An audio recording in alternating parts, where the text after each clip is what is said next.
अस्सलाम वालेकुम, मैं हूं मोहम्मद असगर, आप देख रहे हैं वीडियो।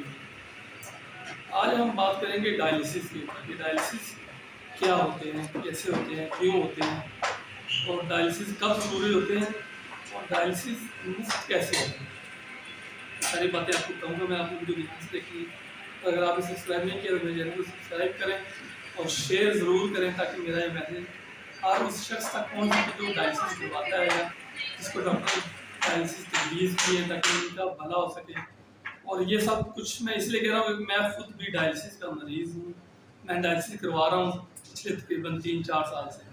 तो मेरा दिल किया कि मैं क्यों ना, बहुत से लोग पूछते भी हैं कि यार डायलिसिस कैसे होते हैं, क्या होते हैं, किस तरह होते हैं, इनमें डायलिसिस के दौरान क्या मसले मसाइल पेश आते हैं। तो मैंने सोचा कि इसकी एक वीडियो बना देता हूँ ताकि सब लोगों को पता हो कि डायलिसिस कैसे होते हैं, क्यों होते हैं और कब ज़रूरी होते हैं। और पाकिस्तान में मुफ्त भी होते हैं कई जगहों पे, और मैं आपको इंशाल्लाह सब बताऊंगा कि मुफ्त कैसे होते हैं और इसका क्या प्रोसीजर है। तो आप मेरे साथ रहिएगा और वीडियो को गौर से देखिएगा। सबसे पहले हम बात करेंगे डायलिसिस क्या होते हैं। डायलिसिस ये होता है कि अल्लाह ताला ने इंसान को 2 गुर्दे दिए हैं, आप उनसे काम लेते हैं, पानी पीते हैं, लिक्विड यूज़ करते हैं, जो भी करते हैं वो उनका काम है कि वो आपके जो ब्लड में जो भी लिक्विड आप इनटेक कर रहे होते हैं पानी की सूरत में या कोल्ड ड्रिंक्स की सूरत में या मशरूबात किसी भी सूरत में, तो गुर्दे आपके वो जो पानी होता है उसको फिल्टर करके जो फाजल मादे होते हैं छोटे पेशाब के जरिए वो निकाल देते हैं। उसमें से जो भी हार्मफुल चीज़ें होती हैं, जैसे अगर हम कोल्ड ड्रिंक पीते हैं तो वो सारी बेनिफिशियल तो नहीं, उसका कुछ मतलब सारा उसका बेनिफिट नहीं है, उसमें बहुत से नुकसान भी हैं। तो गुर्दे क्या करते हैं कि जो चीज़ें उन खून को ज़रूरत नहीं है जिन चीज़ों की, या जो चीज़ें उस बोतल में कोल्ड ड्रिंक में नुकसान दें, उसको निकाल के बाहर फेंकते हैं पेशाब के जरिए। जब गुर्दे हमारे ख़राब हो जाते हैं तो फिर ये काम ख़त्म हो जाता है। फिर हम जो भी खाते हैं, जो भी पीते हैं, वो हमारे खून के अंदर शामिल रहता है, उसकी मिकदार गड़बड़ हो जाती है। मतलब कि अगर हमें गुर्दों के मरीज़ हैं, पेशाब कम आता है या आता ही नहीं है, और हम पानी पिए जा रहे हैं, कोल्ड ड्रिंक पिए जा रहे हैं, दूध पिए जा रहे हैं, दही खाए जा रहे हैं या कोई भी लिक्विड चीज़ें खाई जा रहे हैं, वो खारिज तो हो नहीं रहा कुछ भी पेशाब के ज़रिए। अगर पेशाब आ भी रहा है, गुर्दे ख़राब है, उसके बावजूद पेशाब भी आ रहा है, लेकिन वो पूरा नहीं आ रहा। अगर पूरा भी आ रहा है तो वो गुर्दे जो फिल्टर का काम करना चाहिए जिसको, यानी कि वो जो हार्मफुल चीज़ें हैं उसमें से निकालनी चाहिए, वो नहीं निकाल पा रहे गुर्दे। तो उसके उस तरह से भी फिर मसले मसाइल शुरू हो जाते हैं, तो आपको डायलिसिस करवाने पड़ते हैं। मतलब ये है कि जब आपके गुर्दे खराब हो जाते हैं, काम करना छोड़ जाते हैं, किसी भी वजह से, किसी बीमारी की वजह से खराब हो सकते हैं, या आपकी कुछ ऐसी आदत हैं जिसमें बहुत ज़्यादा अल्कोहल ड्रिंकिंग है और इस तरह से बहुत ज़्यादा सिगरेट नोशी, पान, ये वो अनहेल्दी चीज़ें कोई खाने पीने की बहुत ज़्यादा आप वो करते हैं, तो आपके गुर्दे नुकसान हो सकते हैं। अगर आपकी उम्र 60 साल से ज़्यादा है और आपको ब्लड प्रेशर, शुगर और इस तरह के मसाइल हैं, तब भी आपके गुर्दे ख़राब हो सकते हैं। अगर आप साथ में हार्ट प्रॉब्लम भी हो सकती है, तो इस तरह से गुर्दे ख़राब होते हैं। फिर अगला प्रोसीजर ये होता है कि जब आप डॉक्टर के पास जाते हैं कि हमारे गुर्दे ख़राब हो गए हैं, अब मतलब कि क्या हमें करना चाहिए, कि तो डॉक्टर ज़ाहिर आपको वो टेस्ट कुछ लिख के देता है। आप चाहते हैं कि वक्ती तौर पर डॉक्टर कुछ दवाई दे और आप ठीक हो जाएँ और आपको वो सारा कुछ ना करवाना, लेकिन डॉक्टर आपको कहता है कि आप ये टेस्ट करवाने हैं और उसके बाद देखेंगे क्या करना है। आप टेस्ट करवाते हैं, यूरिया, क्रिएटिनिन और इस तरह के बाकी सारे टेस्ट होते हैं जो अपना डायलिसिस के दौरान जो मरीज़ को तजवीज़ किए जाते हैं। मरीज़ मोस्टली डायलिसिस नहीं करवाते क्योंकि मेरा ये अपना एक्सपीरियंस है, टेस्ट नहीं करवाते पूरे और वो मेडिसिन खा लेते हैं, कुछ देर कुछ टाइम गुजर जाता है उनका, लेकिन फिर से वही प्रॉब्लम शुरू हो जाती है। स्वेलिंग, जिस्म के बाद हिस्सों में स्वेलिंग हो जाती है, या वॉमिटिंग हो जाती है, या इस तरह के चक्कर आने शुरू हो जाते हैं, घबराहट शुरू हो जाती है, हार्ट बीट ज़्यादा हो जाती है। तो फिर आप दोबारा डॉक्टर के पास जाते हैं, डॉक्टर आपको टेस्ट नहीं करते, आप टेस्ट ज़रूर करवाएं, उनको फिर दोबारा डॉक्टर के पास चेक करवाएं, आप उसको सीरियस लें और डॉक्टर को दिखाएं। अगर डॉक्टर आपको देखता है टेस्ट, तो अगर वो आपको तजवीज़ करता है कि आपके डायलिसिस होंगे, इसके बगैर गुजारा नहीं है, तो आप उसको इग्नोर मत करें, ज़रूर डायलिसिस करवाएं, प्रोसीजर पूछें डॉक्टर से। तो इसके अलावा कोई और रास्ता नहीं है, क्योंकि जब आपके गुर्दे ख़राब हो गए हैं तो मतलब कि जो कुछ आप खा पी रहे हैं वो ब्लड में शामिल हो रहा है, जिन चीज़ों की ब्लड की ज़रूरत नहीं है वो भी उसमें जा रहा है, और सारा कुछ तो आपकी तबीयत बिगड़ रही है, बिल्कुल अनबैलेंस हो गया सारा कुछ। तो उसके लिए फिर डायलिसिस का ये है कि डायलिसिस ये प्रोसीजर है कि आपके जिस्म में से जो फाजल मादे नुकसानदार चीज़ें होती हैं वो मशीन के ज़रिए, जो गुर्दे आपका काम कर रहे होते हैं वो गुर्दे तो नहीं करते, फिर वो मशीन के ज़रिए काम लिया जाता है उन चीज़ों को, तो मशीन वो फिर उनसे वो चीज़ें निकालती है। 100% तो ऐसा नहीं होता कि आपके, अगर आप डायलिसिस के मरीज हैं और आपके गुर्दे खराब हो गए हैं, आप डायलिसिस में चले गए हैं, तो डायलिसिस मशीन आपको बिल्कुल 100% फिट रखेगी, ऐसा तो नहीं है। उसका ये होता है कि अगर आप डायलिसिस करवा रहे हैं तो उसमें से कुछ मुज़र चीज़ें जो आपके ब्लड में शामिल है वो निकालेगी मशीन, लेकिन कुछ अच्छी चीज़ें भी निकल जाती हैं, कुछ अच्छे विटामिन मिनरल्स होते हैं जो अपने जिस्म के लिए ज़रूरी होते हैं वो भी निकल जाते हैं। तो उनको पूरा करने के लिए फिर इंजेक्शन वगैरह और मेडिसिन वगैरह लेनी पड़ती है, वो मेडिसिन भी आप लें और डायलिसिस करवाएं। और इसकी राह फरार नहीं है कोई कि आप ये समझे कि अगर मैं ना करवाऊंगा डायलिसिस, मैं दवाइयाँ खा लूँगा, ये कर लूँगा, वो कर लूँगा, तो उससे ये नहीं हल होने वाला। दवाओं से जब एक मसला, जब गुर्दा चलना बंद हो गया तो उसको दवाओं से चलाना बहुत मुश्किल काम है।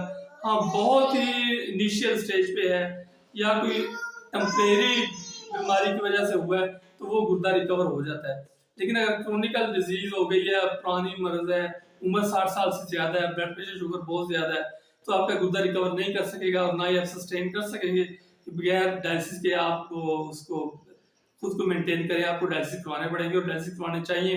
डायलिसिस करवाने के बाद तबीयत अच्छी रहती है। अब जैसे देखिए, मैं भी अपना रोजमर्रा के काम काज जो छोटे मोटे होते हैं करता हूँ। अब मैं चैनल बनाया मैंने कि मैं लोगों को अवेयरनेस फैलाऊं कि इससे बचा जा सकता है। तो ये सारी चीजें मैं खुद से इसलिए आपको बता रहा हूँ कि मैं ज़ाता खुद डायलिसिस का पेशेंट हूँ। और दूसरी बात ये है कि डायलिसिस क्यों होते हैं वो मैंने आपको बता दिया क्यों होते हैं, क्योंकि गुर्दे खराब हो जाते हैं, गुर्दे सही काम नहीं करते, किसी भी बीमारी की वजह से, किसी हाइपरटेंशन की वजह से बहुत ज़्यादा खराब होते हैं। इसमें एज का फैक्टर होता भी है और नहीं भी होता। एज फैक्टर ये है कि 60 और 70 साल की उम्र के बाद अगर आपको ब्लड प्रेशर शुगर है तो आपको बहुत मुहतात होना चाहिए खाने पीने में, और अपने टेस्ट करवाने चाहिए और अपने गुर्दों का बहुत ज़्यादा ध्यान रखना चाहिए। अगर आप नहीं रखेंगे तो बहुत ज़्यादा रीज़न, जो सबसे ज़्यादा वजूहत है गुर्दों खराब होने की, वो यही है कि उम्र 60 साल से ज़्यादा थी, शुगर थी, ब्लड प्रेशर था, गुर्दे खराब हो गए।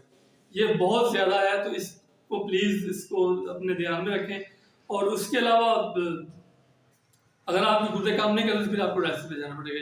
ये आंसर होगा गुर्दे डायलिसिस क्यों होते हैं, डायलिसिस कैसे होते हैं। डायलिसिस ये होते हैं कि मशीन के जरिए आपके जो जिस्म में जो मादे रह गए हैं उनको निकाला जाता है लिक्विड की फॉर्म में। अगर आपको पेशाब नहीं आ रहा तो वो मशीन काम करती है। उससे ये होता है कि मशीन होती है, उसमें एक फिल्टर लगा होता है। आपके अगर आपका फस्टूला बना है तो इस तरह से फस्टूला बना होता है बाजू में, ये फस्टूले से दो लाइंस लगाते हैं, एक में से ब्लड आता है और एक में से ब्लड जाता है।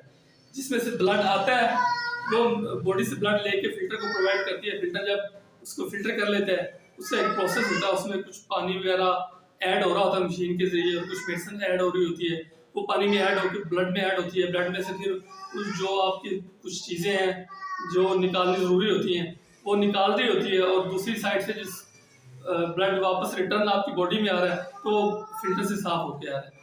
ये तो तरीका कार है फस्टूले का।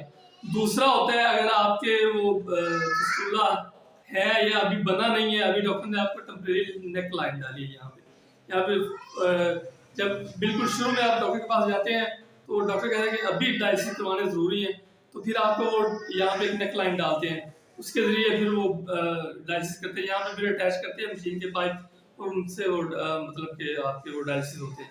ठीक, अगर नेक लाइन पास हो चुकी है, 15-20 दिन हो गए, डॉक्टर ने आपको कहा कि आप ये जितनी देर तक ये नेक लाइन चलती है आप चलाएं, उसके बाद आपका फस्टूला बनना ज़रूरी है।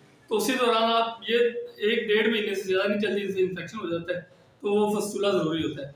तो इसके बाद जब फस्टूला बन जाता है तो ये नेकलाइन रिमूव हो जाती है और आपके डायलिसिस फस्टूले होते हैं। अल्लाह ना करे अगर आपका फस्टूला खराब हो गया, ये हो जाता है, बहुत से पेशेंट्स का हो जाता है, मेरा भी हुआ है। देखिए इतनी बड़ी सर्जरी हुई है तो ये फस्टूला खराब होने की वजह से हुई। ये फस्टूला अगर खराब हो जाता है तो फिर दूसरी ऑप्शन होती है कि दूसरी साइड भी करवा लें।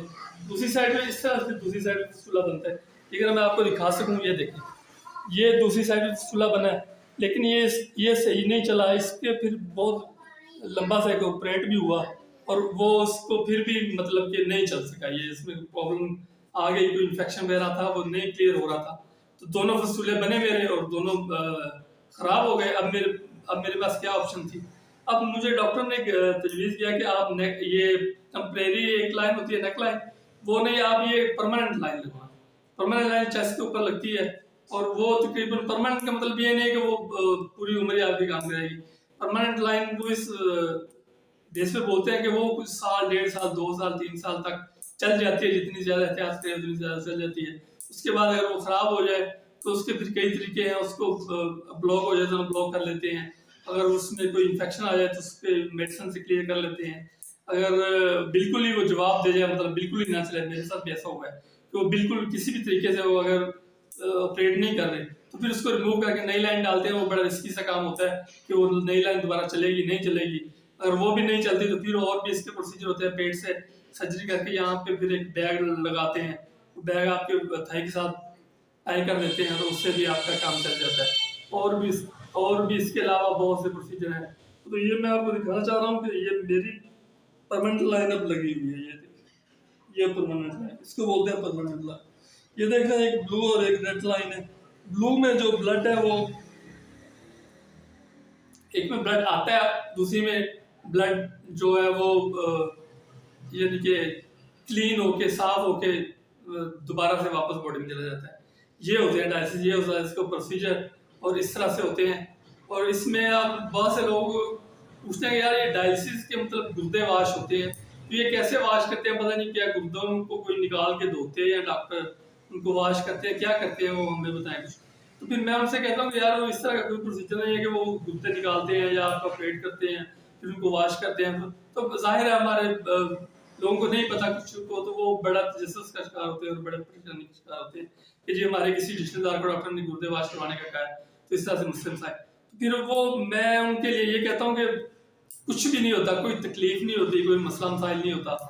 कोई मामूली से अगर आपका सिरिंज की पेन होगी जब लगता है, अगर लाइन है तो वो भी नहीं लगती, वो भी पेन नहीं होती आपकी सिरिंज की भी।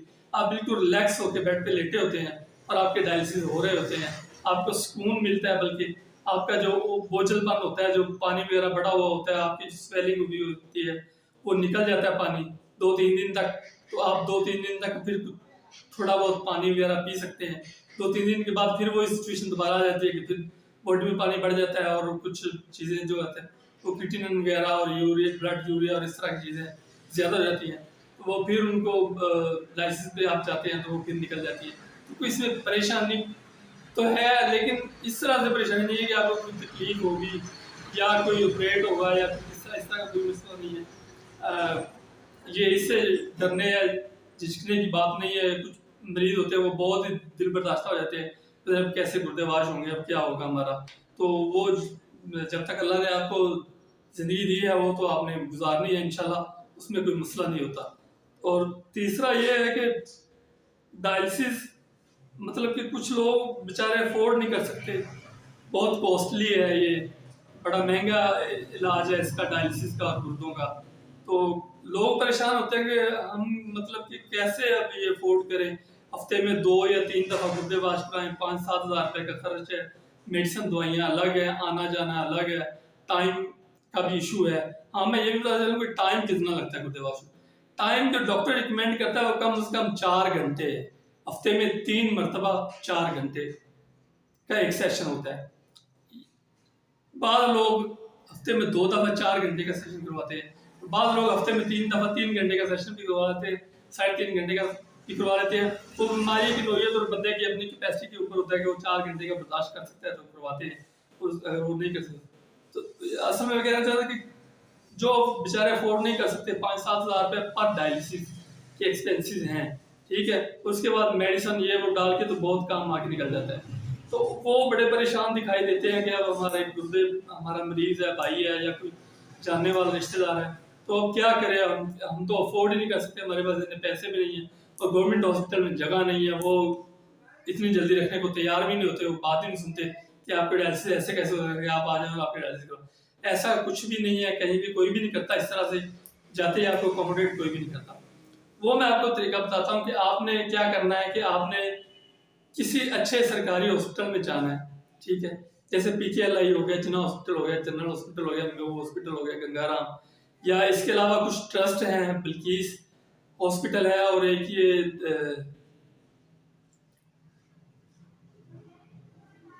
लाइफ केयर हॉस्पिटल है, इंडस हॉस्पिटल है, इस तरह के कुछ ट्रस्ट हैं, वो आपको अकोमोडेट करते हैं। आप जाएं, उनका फॉर्म फिल करें। शरीफ सिटी हॉस्पिटल है, नवाज शरीफ का जो हॉस्पिटल है रायवेंट रोड पे, वो जाएं आप, वो कहेंगे कि हमारे पास जगह नहीं है, आपने इतना सुन के वापस नहीं आना। आपने उनसे कहना है ठीक है, आप हमें अपना फॉर्म दें, जो रिक्वायरमेंट्स हैं वो बताएं, हम वो पूरी करते हैं। जब जब आपके पास बेड फ्री होगा, आप बुला लीजिएगा। ये फॉर्म आपने हर हॉस्पिटल में फिल करके देना है। जहां पे भी फिर इसका ये होगा कि जितनी जल्दी जहां पे जो भी बेड खाली होगा तो आपको नेक्स्ट कॉल आ जाएगी कि आप आ जाएगा डायलिसिस के लिए। इस तरह से आपको आसानी होगी। अगर आप एक आधे हॉस्पिटल में गए, वहां पे आपने सुना कि जगह नहीं है, तो फिर आप वापस घर बैठ गए, या फिर आपने ऐसे तैसे करके प्राइवेट करवाना शुरू कर दिए, उसमें प्रॉब्लम हो जाती है। कुछ ऐसे हॉस्पिटल भी हैं जो डिस्काउंट पे कर देते हैं, यानी कि अगर डायलिसिस का खर्च 4000 है तो वो आपको 1500 2000 में कर देते हैं। मैं उनको जानता हूँ, ऐसे भी हॉस्पिटल हैं कुछ, क्योंकि मैंने बहुत सारा ये चेक किया होता था, तो उनके पास भी आप जा सकते हैं। वो भी आपको डिस्काउंट कर देंगे, आपको गाइड भी करेंगे और आपका अरेंज भी करेंगे किसी ऐसे हॉस्पिटल में कि जहाँ पे आपको वो मुफ्त डायलिसिस हो सके। और जिना हॉस्पिटल का रेंज बहुत ज़बरदस्त है, वहाँ पे थोड़ा सा टाइम लगता है, लेकिन अगर आप जाना चाहते हैं तो आप जिना हॉस्पिटल आएँ, वहाँ पे 3rd फ्लोर पे गोहर एजाज फाउंडेशन है, वहाँ पे आएँ, वहाँ पे अपने मरीज का रिकॉर्ड साथ लेके आए, मरीज को साथ लेके आएँ, और अपने हेपेटाइटिस वगैरह की रिपोर्ट्स को ज़रूरी मांगते हैं वो साथ उनको दें। वहाँ पे अपने इंतराज करवाएं, एंट्री करवाएं, और उसके बाद आप बेफिक्र हो जाएं। कुछ 6 महीने 5 महीने 7 महीने बाद जब भी बेड खाली होगा, आपको जरूर कॉल आएगी। वहाँ पे बहुत अच्छा रेंज है और वो बिल्कुल मेरिट पे काम करते हैं। कभी किसी को, मैं यहाँ पे किसी की मार्केटिंग नहीं कर रहा, लेकिन मैं ये कह रहा हूँ वो बहुत अच्छा काम करते हैं, तो वो वाकई अच्छा काम करते हैं। और भी इसके अलावा बहुत से हॉस्पिटल हैं जो आपको वो डिस्काउंट दे सकते हैं। शालामार रोड पे एक अली हॉस्पिटल है, वो भी अच्छा हॉस्पिटल है, वो आप डिस्काउंट भी कर सकते हैं। तो इस तरह से आप मतलब कि आपकी परेशानी में कमी आ सकती है। तो और एक बात यह है कि क्या डायलिसिस करवाने चाहिए कि नहीं करवाने चाहिए। मतलब अगर डॉक्टर ने कह दिया कि डायलिसिस करवाने हैं, तो आप यार वो कुछ हमारे देहात में या कम अवेयरनेस वाले लोग होते हैं, यार डॉक्टर ने गुर्देवाश कह दिया है, गुर्देवाश ना कराइए, गुर्देवाश हो गए तो फिर तो खत्म। ये बात बिल्कुल गलत है। देखिए, एक गुर्दा नेचुरल है चीज़, अल्लाह ताला का दी हुई चीज़ है। वो काम कर रहा है, ठीक है, आप खा पी रहे हैं, वो अपना काम कर रहा है, अल्लाह ने आपको सेहत दी हुई है। जब वो काम करना बंद हो गया है, ठीक है, तो अब उसका कोई अल्टरनेट हमें ढूंढना पड़ेगा ना, जाहिर सी बात है। तो ये उसका अल्टरनेट है कि अगर आपका गुर्दा काम नहीं करता तो फिर आप मशीन से अपना काम करवा लेते। 100% नहीं होता, लेकिन कुछ तो होता है, आप सर्वाइव तो कर रहे हैं ना, बजाय इससे कि आप बिल्कुल ही ना करो कि हमने गुर्देवाश करवाना ही नहीं है, इससे ये हो जाएगा वो हो जाएगा। तो इससे फिर पेशेंट जब एक ही तरीका रह जाए तो उसका वो फिर एक्सपायर हो जाएगा, इसके अलावा और कुछ नहीं होगा। तो बेहतर है कि आप अपने आप को ज़्यादा तकलीफ में डाल, और तकलीफ जितनी गुर्दे आप डिले करेंगे उनको डायलिसिस पे जाने से, जितना आप कतराएंगे उतनी ज़्यादा परेशानी होगी, तकलीफ ज़्यादा होगी, आपको बेहोशी हो सकती है, आप गिर सकते हैं, आप चल नहीं सकते, आपका सांस बहुत ज़्यादा हो जाता है और आपको इस तरह की बड़ी परेशानी हो जाती है। उम्मीद है कि आपको वीडियो पसंद आई होगी। अगर आपको वीडियो पसंद आई, उसमें इन्फॉर्मेशन आपको मिली है वाकई, तो इसको ज़रूर शेयर करें और मेरे चैनल को सब्सक्राइब करें। इंशाल्लाह आगे भी मैं इस तरह की वीडियो बनाता रहूँगा और आपको इन्फॉर्म करता रहूँगा। और सब्सक्राइब करें ताकि इससे मेरी भी हौसला अफजाई हो। अल्लाह आप हम सब का हामी नासर। पाकिस्तान जिंदाबाद।